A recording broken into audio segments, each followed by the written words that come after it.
नमस्कार, इस बुलेटिन में आप सभी का स्वागत है। आपके साथ में हूं नेता सिंह। और बुलेटिन में सबसे पहले हम बात करेंगे कर्ज माफी योजना की। राजस्थान के करीब 10 लाख किसानों को कर्ज माफी की सौगात देने के लिए गहलोत सरकार ने पूरी तैयारी कर ली है। किसानों को फायदा देने के लिए सरकार को दो फ्रंट पर कोशिश करनी पड़ रही है। एक तरफ 2 लाख तक की कर्ज माफी के लिए सरकार फंड के इंतजाम के साथ ही उसकी प्रक्रिया की चुनौतियों से निपट रही है, तो दूसरी तरफ सरकार को विपक्ष के विरोध का सामना करना पड़ रहा है। बीजेपी इस मुद्दे को लेकर 8 फरवरी से जेल भरो आंदोलन करने जा रही है, लेकिन सरकार ने साफ कर दिया है कि न सिर्फ किसानों से किया वादा सरकार निभाएगी, बल्कि विपक्ष को भी मुंहतोड़ जवाब दिया जाएगा।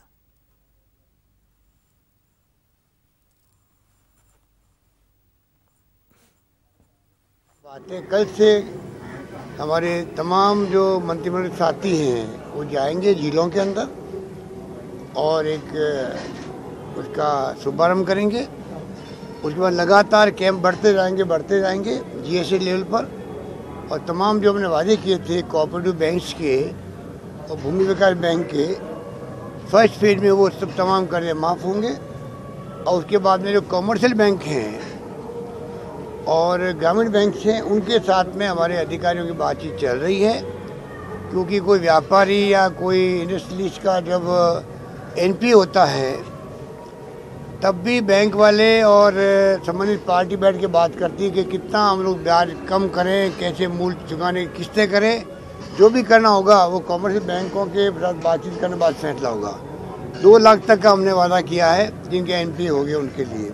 इस प्रकार से कल से शुरुआत हो रही है और आप देखेंगे कि टाइम बाउंड प्रोग्राम के अनुसार तमाम कैंप लगेंगे और कोऑपरेटिव बैंक और भूमि विकास बैंक के तमाम फसली ऋण जो है वो माफ़ कर दी जाएंगे। जिस सरकार ने 4 साल 11 महीने 28 दिन किसानों के लिए कुछ नहीं किया, वो लोग अब आंदोलन करना और जेल भरने का नौटंकी कर रहे हैं और ढोंग कर रहे हैं, क्योंकि उन लोगों ने अपने कार्यकाल में कुछ नहीं किया। और हमारी सरकार का निर्माण होने के तुरंत बाद हमने अपने वादे पर खरा उतरने का काम किया है। तो पीड़ा तो होगी, भाजपा को आज थोड़ी पीड़ा है, क्योंकि हमारी पार्टी सरकार अपने वचन और अपनी बात पर अडिग रही।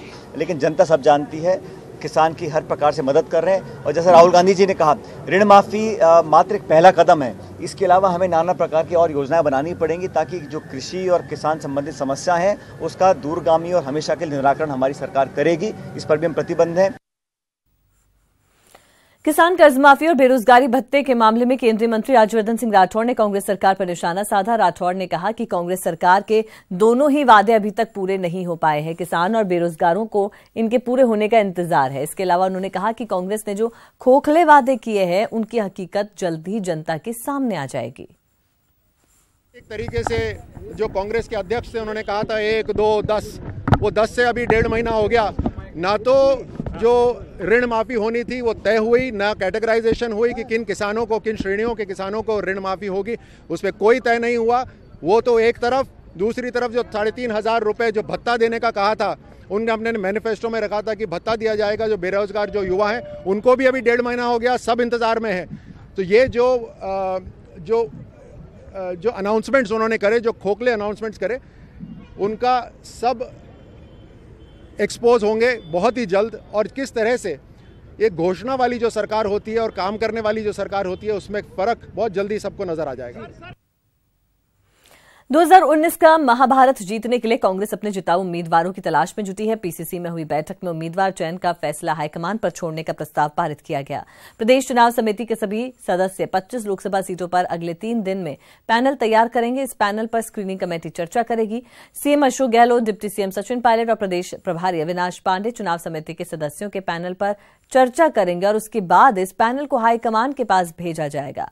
प्रदेश चुनाव समिति की इस बैठक के बाद कांग्रेस में टिकटों की दौड़ अब दिल्ली शिफ्ट हो जाएगी।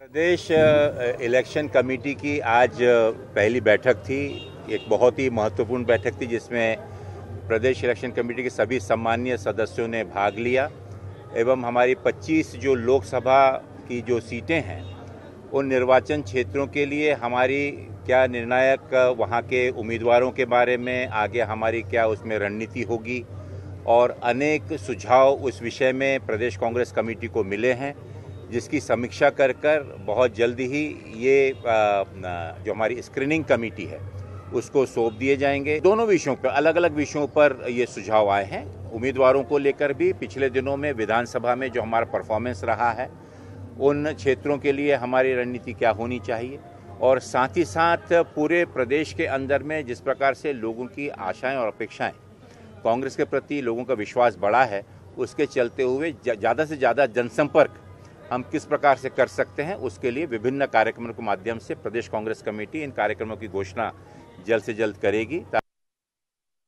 मीटिंग में जो चर्चा हुई है, हमने सर्वसम्मति से प्रस्ताव पारित किया है कि हम अपने सुझाव देंगे, पीएसी भी देगी, स्क्रीनिंग कमेटी अपना काम करेगी, लेकिन अंतिम निर्णय जो लोकसभा के चुनाव के टिकट का है वो हमने राष्ट्रीय अध्यक्ष राहुल गांधी जी पर छोड़ा है। लेकिन हम सभी लोग अपना डॉक्यूमेंट तैयार करेंगे, अच्छे प्रभावशाली नाम देकर चुनाव की जो चयन की प्रक्रिया है उसमें अपना योगदान पीएसी भी देगी और स्क्रीनिंग कमेटी। लोकसभा की 25 सीटों पर प्रत्याशियों के चयन को लेकर बीजेपी रायशुमारी कर रही है और इस कड़ी में प्रभारी अविनाश राय खन्ना ने जयपुर ग्रामीण सीट पर चर्चा की। बैठक में प्रभारी अविनाश राय खन्ना ने कार्यकर्ताओं को पार्टी के आगामी कार्यक्रमों की जानकारी देने के साथ ही लोकसभा चुनाव के लिए तैयार रहने के निर्देश दिए। बैठक में जयपुर ग्रामीण के बीजेपी कार्यकर्ता और पदाधिकारियों के अलावा विधायक सतीश पूनिया, निर्मल कुमावत, रामलाल शर्मा और फूलचंद भिंडा भी मौजूद रहे। इस दौरान जयपुर ग्रामीण सीट से वर्तमान सांसद केंद्रीय मंत्री राज्यवर्धन सिंह राठौड़ ने भी रायशुमारी में शिरकत की। पार्टी ने कार्यक्रम दिए हैं, उनको नीचे तक कैसे इम्प्लीमेंट किया जाए। अभी 12 और 13 को बहुत बड़ा कार्यक्रम होने वाला है हमारा, मेरा घर भाजपा का घर, मेरा परिवार भाजपा का परिवार। हर घर के ऊपर हम झंडे लगाने वाले हैं। एक बहुत व्यापक कार्यक्रम है, सब कार्यक्रम की चर्चा भी हुई है। ले देके लोकसभा का चुनाव भारतीय जनता पार्टी जीतेगी, इसके लिए कार्यकर्ता का मन भी तैयार है और मनोबल भी पूरा है। यहाँ भी बहुत लोगों ने अपने बायोडेटे दिए हैं, सबने यह कहा कि हमारा जो कैंडिडेट है वो कमल का फूल है, जिसके पास कमल का फूल होगा वही हमारा कैंडिडेट है, उसके लिए काम करेंगे। राजधानी जयपुर के पास मुहाना फूल मंडी का पिछले साल चुनाव आचार संहिता लगने से पहले लोकार्पण किया गया था, लेकिन 5 महीने बाद भी मंडी में निर्माण कार्य अधूरा है। इस मंडी के हालात का जायजा लिया संवाददाता बीके शर्मा ने।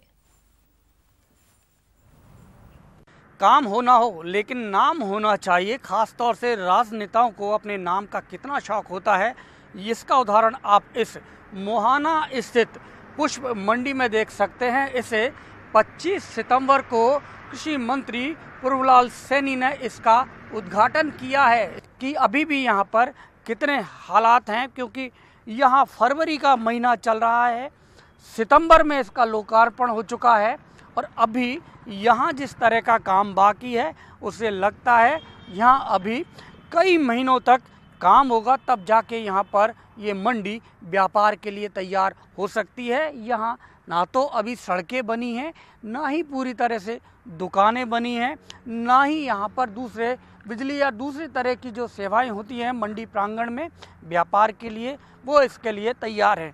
यहाँ कुछ लोग मौजूद हैं, इनसे बात करते हैं, जानते हैं कि यहाँ अभी कितना काम बाकी है। आप क्या करते हैं यहाँ? मिस्त्री काम करता हूँ सर। अच्छा, क्या बन रहा है यहाँ पर? ये फूल मंडी बन रही है सर।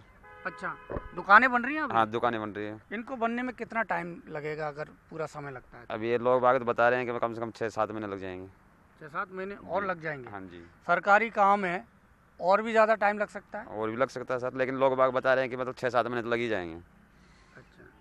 तो ये हैं मिस्त्री जो यहाँ पर दुकानें बना रहे हैं। इनका कहना है कि 6-7 महीने यदि लगातार काम चलता है तो 6-7 महीने इस मंडी को तैयार होने में, यहाँ पर दुकान बनने में अभी टाइम लगेगा। इसके अलावा जो रास्ते हैं, सड़कें हैं और दूसरी जो सुविधाएं हैं उनको भी बनना है, यानी लगभग साल भर का वक्त और चाहिए इस मंडी को पूरी तरह से विकसित होने में। तो ये हालात है इस मुहाना स्थित फूल मंडी के, जिसका लोकार्पण हो चुका है, लेकिन लोक सेवा के लिए यहाँ अभी साल भर का वक्त और चाहिए। कैमरामैन विपिन कुमार के साथ बीके शर्मा, न्यूज़ 18 जयपुर। और अब बात मेयर बनाम एक्स मेयर की। लाटा और लाहौटी के बीच तनातनी का दौर लगातार जारी है। शिलान्यास की सियासत अब ओछी मानसिकता तक पहुंच गई है। चुनावी मौसम में मेयर बनाम विधायक, शिलान्यास पर सियासत तेज। लाटा और लाहौटी में चरम पर तनातनी। ये एक ओछी मानसिकता है, कभी इस तरह से नहीं होता। कभी केंद्र सरकार का भी कार्यक्रम होता है तो स्टेट के मुख्यमंत्री हो चाहे यहाँ के मंत्री हो, सबको आमंत्रित किया जाता है। और जनप्रतिनिधियों का जिस क्षेत्र में कार्यक्रम होता है वो हमेशा रहता है। ये विधायिका का अपमान है, ये जनप्रतिनिधियों का अपमान है। सुन लीजिए, चुनावी मौसम में ये नैतिकता वाली तनातनी है। जयपुर के पूर्व मेयर और बीजेपी विधायक अशोक लाहोटी ने मेयर विष्णु लाटा पर नजरअंदाज करने का आरोप लगाया है। ये काम भी मेरे ही सैंक्शन किए हुए हैं। उनको तो अभी मेयर बने हुए 4 दिन हुए और 4 महीने के लिए बने, तो वो अपने काम सैंक्शन करके उद्घाटन करते तो हमको अच्छा भी लगता। ये रार और नाराजगी शिलान्यास में निमंत्रण न मिलने को लेकर है। मेयर विष्णु लाटा ने मानसरोवर में सुलभ शौचालय के शिलान्यास में विधायक अशोक लाहोटी को दरकिनार किया, तो वहीं घाट गेट में शिलान्यास कार्यक्रम में क्षेत्रीय विधायक रफीक खान का नाम डाल दिया। हालांकि विवाद बढ़ने पर मेयर विष्णु लाटा ने मानसरोवर के रजत पथ पर सुलभ शौचालय के शिलान्यास में हिस्सा नहीं लिया। और ऑन द वे कुछ उनको लगा कि तबीयत में कुछ ऐसे ही आया है, हो सकता है कुछ भी आ जाता है, विकार है शरीर में, किसी भी विकार से रोग हो जाता है। सुबह तक तो यही था कि आ रहे 9:30 पौने 10 बजे तक सडनली फिर फोन आया कि उनकी तबीयत खराब है, he had to be rushed into hospital and this can happen with anybody. फिलहाल मेयर बनाम विधायक को लेकर बयानबाजी तेज है, लेकिन माननीयों में महासंग्राम का सीधा असर जयपुर की जनता पर पड़ रहा है। न्यूज़ 18 के लिए जयपुर से सतवीर सिंह की रिपोर्ट। मुंबई एयरपोर्ट पर 7 फरवरी से 28 फरवरी तक नोटम लगने जा रहा है और जिसके चलते सप्ताह के 3 जयपुर इंटरनेशनल एयरपोर्ट से मुंबई जाने वाली 3 फ्लाइट्स प्रभावित रहेंगी, तो वहीं मुंबई की तरफ से जयपुर आने वाली 2 फ्लाइट्स रद्द होंगी। 7 फरवरी से लेकर 28 फरवरी तक मुंबई एयरपोर्ट के ऊपर नोटम लागू रहेगा। ये नोटम सप्ताह में 3 दिन के लिए रहेगा, मंगलवार, बृहस्पतिवार और शनिवार। इन 3 दिनों के दौरान यात्री जयपुर से मुंबई के लिए यात्रा नहीं कर सकेंगे, सुबह 10 बजे से लेकर शाम को 5 बजे के दौरान। बाकी के दिनों के अंदर मुंबई की फ्लाइट्स जारी रहेंगी और 28 तारीख के बाद में जयपुर की उड़ानें मुंबई के लिए फिर से आरंभ हो जाएंगी। इन दिनों के अंदर यात्रियों को मुंबई जाने के लिए मुश्किलों का सामना करना पड़ सकता है। कैमरामैन अमन के साथ आसिफ खान, न्यूज़ 18 जयपुर। जयपुर में राष्ट्रीय आयुर्वेद संस्थान का 2 दिवसीय एलुमनी मीट आमोद शुरू हुआ। इस मौके पर राष्ट्रीय आयुर्वेद संस्थान का 44वां स्थापना दिवस भी मनाया गया। मीट में 500 से ज्यादा पूर्व छात्र और शिक्षक देश विदेश से हिस्सा लेने पहुंचे और इस अवसर पर नाड़ी परीक्षा कार्यशाला का भी आयोजन हुआ, जिसमें देश विदेश से आए वैद्य नाड़ी परीक्षा के बारे में जानकारी दे रहे हैं। यानी 1962 से लेकर के तो अब तक के जो छात्र हैं वो इस कार्यक्रम में सम्मिलित हैं। बहुत उत्साह भरा कार्यक्रम है, लोग आपस में मिलकर के बहुत खुश हैं। जो लोग बड़े दिनों के बाद संस्थान के अंदर पधारे हैं उनको वो वर्तमान स्वरूप देख करके संस्थान का बहुत ही आनंद महसूस कर रहे हैं। स्वाभाविक सी प्रक्रिया है, युगानुरूप समय के हिसाब से संसार के साथ ताल से ताल मिलाने के लिए अंग्रेजी भाषा का भी यथास्थान यथावश्यक उपयोग किया ही जाता है। पर उनका कहना सही है कि वो जिस कालखंड में वो यहाँ रहे हैं और जो आयुर्वेद के मूल ग्रंथ हैं वो तो सब संस्कृत में ही हैं, इसलिए ये उनकी शिकायत जायज़ है। परंतु कि संसार भर के साथ एक ग्लोबल विजन के साथ जब आगे बढ़ते हैं तो संस्कृत को छोड़े बिना अंग्रेजी को अपनाना, ये हमारा मोटिव रहता है। इसलिए वर्तमान पीढ़ी संस्कृत में भी कुशलता प्राप्त करती है और संसार भर में संवाद करने के लिए अंग्रेजी का भी यथास्थान यथावश्यक उपयोग करती है, ये उनका कहना ठीक है। राजस्थान विश्वविद्यालय में विधि कॉलेज के छात्र संघ अध्यक्ष कार्यालय का उद्घाटन कार्यक्रम आयोजित हुआ। कार्यक्रम में मुख्य अतिथि के तौर पर बीजेपी प्रदेश संगठन मंत्री चंद्रशेखर मौजूद रहे। इस दौरान उन्होंने अध्यक्ष, महासचिव सहित सभी को उनके आगामी भविष्य के लिए शुभकामनाएं दी। कार्यक्रम में सांगानेर विधायक अशोक लाहोटी भी मौजूद रहे।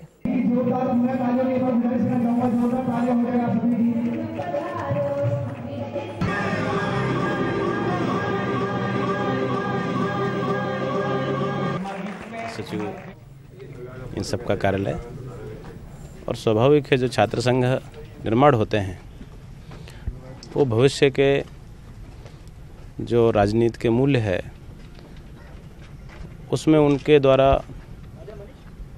छात्र संघ के द्वारा जो विकास है उसमें बड़ी भूमिका रहती है और भविष्य की हमारी नई पीढ़ी विकसित होती है।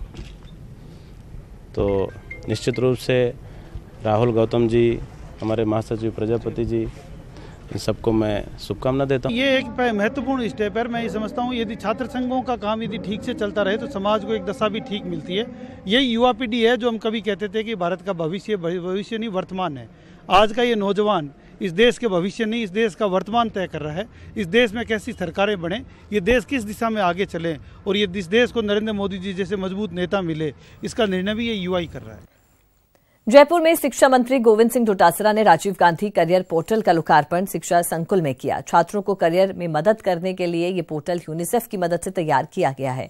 इस दौरान डोटासरा ने कहा कि राजीव गांधी ही देश में पहली बार आईटी को लेकर आए थे और अब आईटी सेक्टर ने देश में अपना मुकाम हासिल किया है।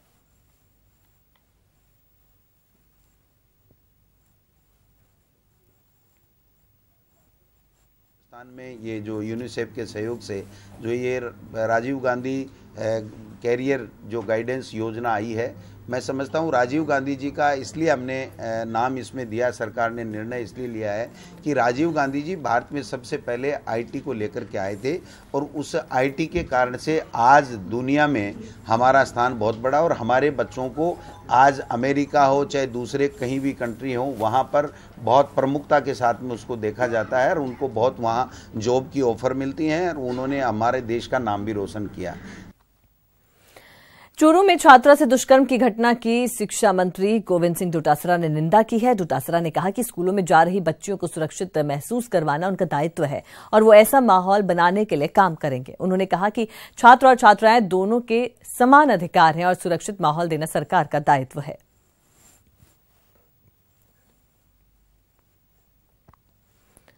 बॉम्बे स्टॉक एक्सचेंज ने अग्वार सीड्स में डेरिवेटिव ट्रेडिंग की शुरुआत की है। जयपुर में भी बीएसई के सीईओ और प्रबंध निदेशक आशीष चौहान ने ट्रेडिंग का शुभारंभ किया। आमतौर पर यह मुंबई स्थित बॉम्बे स्टॉक एक्सचेंज में होता है, लेकिन राजस्थान देश का सबसे बड़ा ग्वार उत्पादक प्रदेश है, इसलिए यह कार्यक्रम राजधानी में किया गया। बता दें कि देश भर में पैदा होने वाले ग्वार में राजस्थान की हिस्सेदारी 70% से ज्यादा है।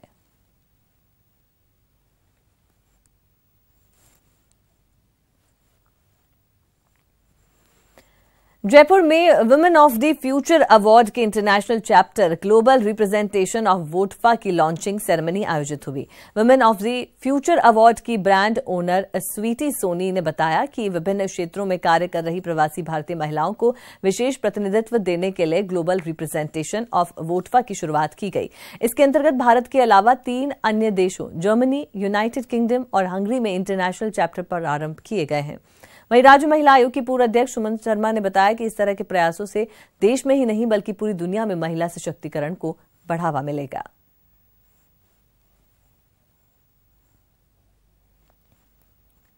राष्ट्रीय युवा योजना के संस्थापक और गांधीवादी चिंतक डॉक्टर सुब्बा राव इन दिनों जयपुर में हैं। वैशाली नगर इलाके में आयोजित कार्यक्रम में डॉक्टर सुब्बा राव ने युवाओं से देश की एकता और अखंडता को कायम रखने का आह्वान किया।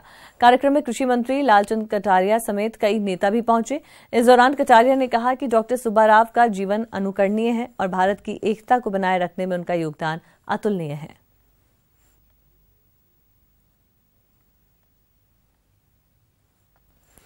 भारत सरकार के निर्देश पर शहरी समृद्धि उत्सव देश भर में आयोजित किए जा रहे हैं। जयपुर में भी इस उत्सव का आगाज हो गया है, जो 9 फरवरी तक चलेगा।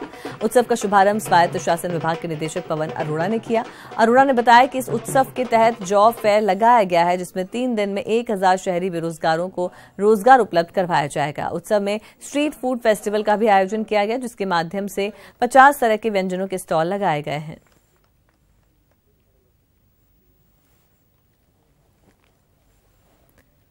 और बुलेटिन में फिलहाल के लिए इतना ही। दीजिए इजाजत और आप देखते रहिए न्यूज़ 18 राजस्थान।